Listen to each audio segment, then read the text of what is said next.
process made her feel overly defensive. And I'm not just taking men's heads, only the enemies of Dark Plains, my brother's men. Ah, yes, Lorcan, the butcher of Garvanile. Seems to me, if you simply took his head, your war would be over. Annwyl gritted her teeth, and it wasn't from the pain of her wound. Do you think that I've not thought of that? Do you think that if I could get close enough to the little toe rag that I would not kill him if I had the chance?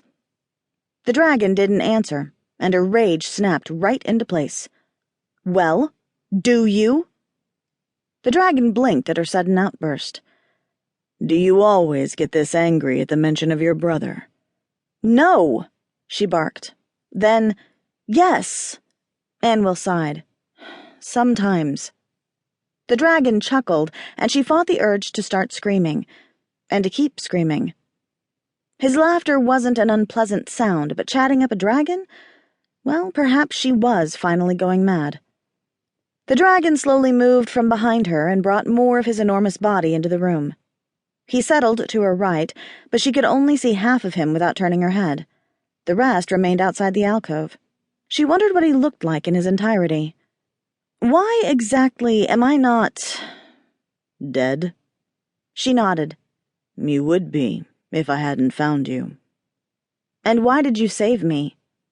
I don't know. You fascinate me. Annwyl frowned. What? Compared to a dragon, she was nothing, just human. Your bravery, it fascinates me. When you saw me, you didn't try to run like those men. You stood your ground. I was already dying. What was the point? It doesn't matter. The dragon fear affects young and old, the dying and the strong. You should have run for your life or dropped to your knees begging for mercy. I dropped to my knees for no man, she snapped before thinking. He laughed outright, a low, pleasant sound, like his speaking voice. Shame it belonged to a monster. I'll keep that in mind. He chuckled as he carefully turned his big body, his head coming frighteningly close to her, and walked out of the chamber. She watched as his tail swung into the room, its sharp end grazing against the stone walls. She tried not to panic when she realized that his tail alone stretched the length of at least 2 of the tallest men in her troops. I will send someone to help you up and get you fed. A man? What? The dragon slammed his large head into the ceiling. Annwyl lowered herself back on the bed. That had just been a dream.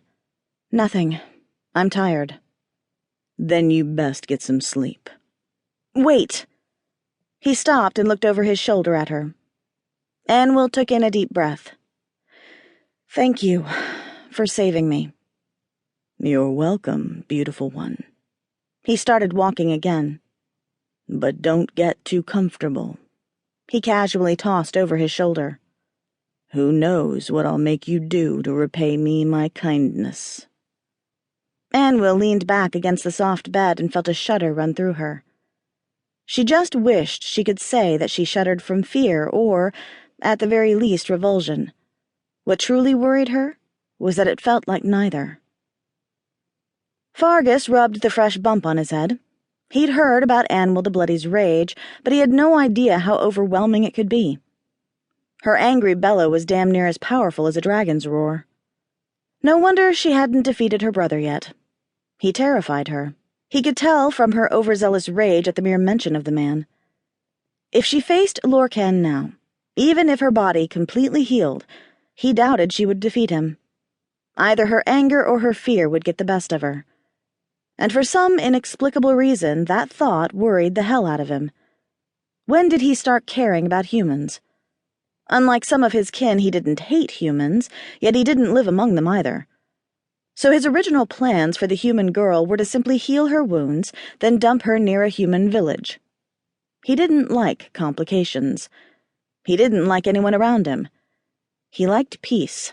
He liked quiet. And not much else.